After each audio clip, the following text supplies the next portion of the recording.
ایک صاحب مجھے ملے اور بیچارے بہت پریشان تھے۔ کہنے لگے میں جب بھی کاروبار کرتا ہوں نقصان ہو جاتا ہے، جب بھی کوئی جاب ڈھونڈتا ہوں وہ بھی چھوٹ جاتی ہے۔ کہنے لگے ایک دفعہ نہیں درجنوں بار ایسا ہوا ہے میرے ساتھ۔ میں نے فلاں کو دکھایا، سب نے کہا کسی نے کچھ کر دیا۔ میں نے کہا ہاں کسی نے کیا ہے؟ پوچھا کون؟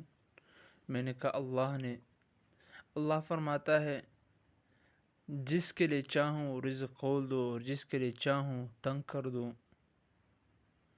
اب یہاں ڈر ہوتا ہے کئی بندہ غلط بات نہ کہہ دے کہ سارے مشکل اللہ تعالیٰ کی طرف سے ہے۔ بھائی مشین خراب ہو تو مکینک دیکھتا ہے کہ خرابی کہاں ہے، جب پتہ چل جائے تو وہ خوش ہوتا ہے، لیکن یہاں انسان جو ہے اداس ہو جاتا ہے کہ ہم تو سمجھ رہے تھے فلاں نے کچھ کیا ہے، اب بتایا جا رہا ہے کہ سب اللہ تعالیٰ کی طرف سے ہے، تو ٹینشن کم ہو جائے گی یا بڑھ جائے گی۔ اللہ جل جلالہ سے کون لڑ سکتا ہے؟ اگر انسان رکاوٹ ہوتا تو اسے لڑ لیتے، لیکن یہاں معاملہ اللہ کا ہے، اسی لیے ڈر لگتا ہے جب میں کہتا ہوں اللہ نے کیا ہے کہیں لوگ کفر نہ بول دے۔ پھر لوگ کہتے ہیں اللہ اس کے ساتھ اچھا ہے، وہ کچھ نہیں کرتا پھر بھی خوشحال ہے، نہ نماز پڑھتا ہے، نہ اللہ کا نام لیتا ہے، نہ حج پہ جاتا ہے، نہ روزہ رکھتا ہے، نہ زکوٰۃ دیتا ہے، پھر بھی اس کے پاس رزق کی فراوانی ہے اور میں اکیلا ہوں، پریشان ہوں۔ حالانکہ میں وظیفے بھی پڑھتا ہوں، میں نے ایک دفعہ ٹوپی بھی پہنی تھی، ایک دفعہ نہایا بھی تھا۔ پھر انسان اپنی نیکیاں گنتا ہے، میں نے ماں کو پانی پلایا تھا، باپ سے اچھا سلوک کیا تھا، بیوی کی گلاس سے اسی جگہ سے پیا، نبی کریم صلی اللہ علیہ وسلم کی سنت پر عمل کیا۔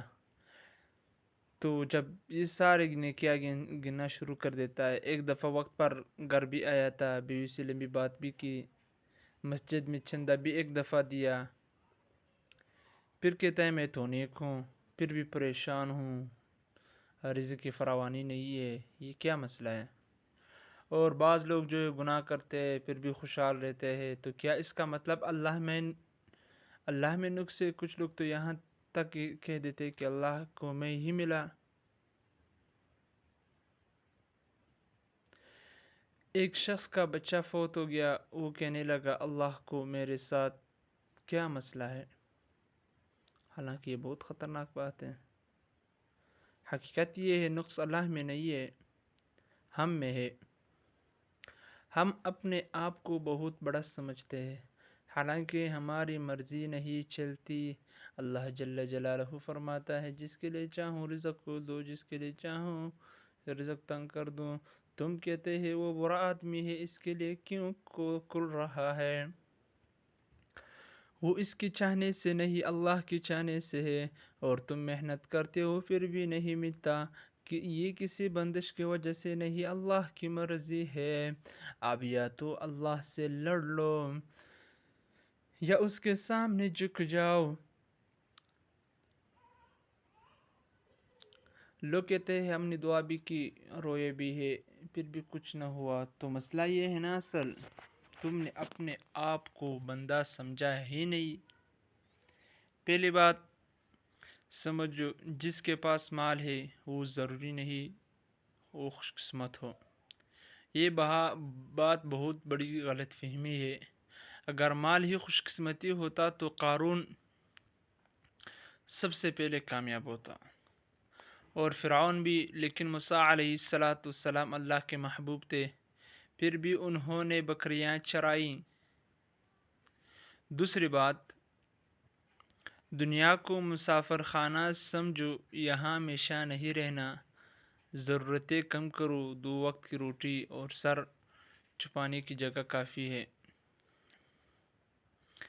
ہم نے خود اپنے معیار بنائے ہیں، بڑی گاڑی، بڑا گھر، یہ سب ہماری اپنی سوچ ہے۔